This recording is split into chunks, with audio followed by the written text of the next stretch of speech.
guys. Baga kami ulit mga idol. Yung pangtatlong tawid namin dito sa ilog. Ako yung nahuli. Shout nga pala dyan sa mga followers ko.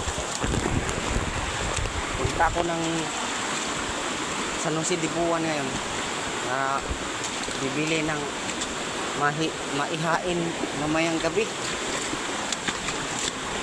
Nagtinda ako ng panakot.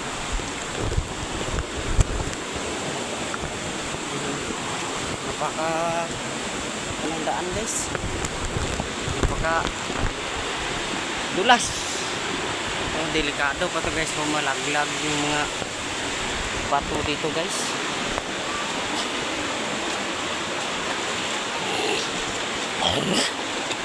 Walang magawa eh, dito ang hanap buhay namin. Yan ang mga tao guys, oh.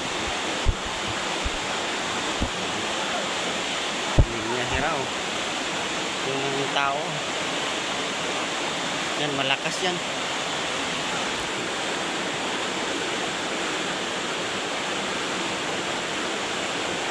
Pinutol ngayon nila yung lubid dyan.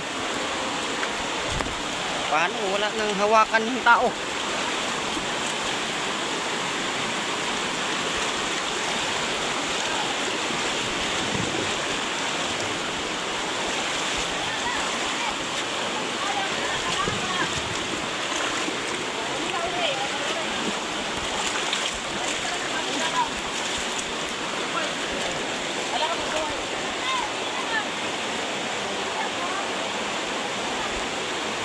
Pinutol nila yung hawakan dito guys. Wala na yung hawakan dyan.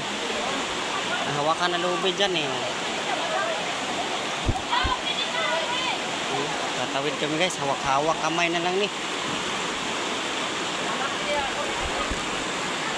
Guys, i-off ko muna ang camera guys. I-off ko muna ang camera guys. Tatawid ako.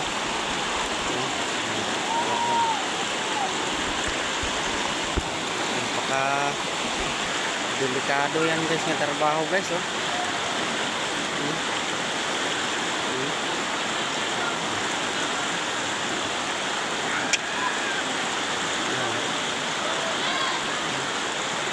Sana po pag may nilagay dito na lubid, huwag na maabusuhan kasi kinuha yung lubid dito guys eh.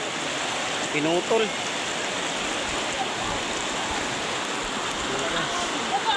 Pag-isa mo, may mga susunod pa na mga tao.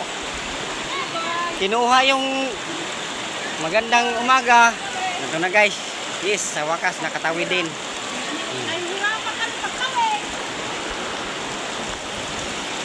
Sana yung lubid dito hindi kinuha. Ayan guys. Ito guys, may dala yan oh. Pahirapan talaga yun na oh. Tuwang-tuwa na yung mga tao kasi tawid na. Wala na. Kinuha dito yung kinuha dito yung lubid.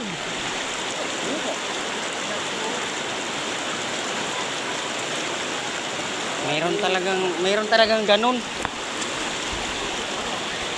Kinuha. Dito yan nakatali. Diyan nakatali yung lubid yan. Wire ng kuryente.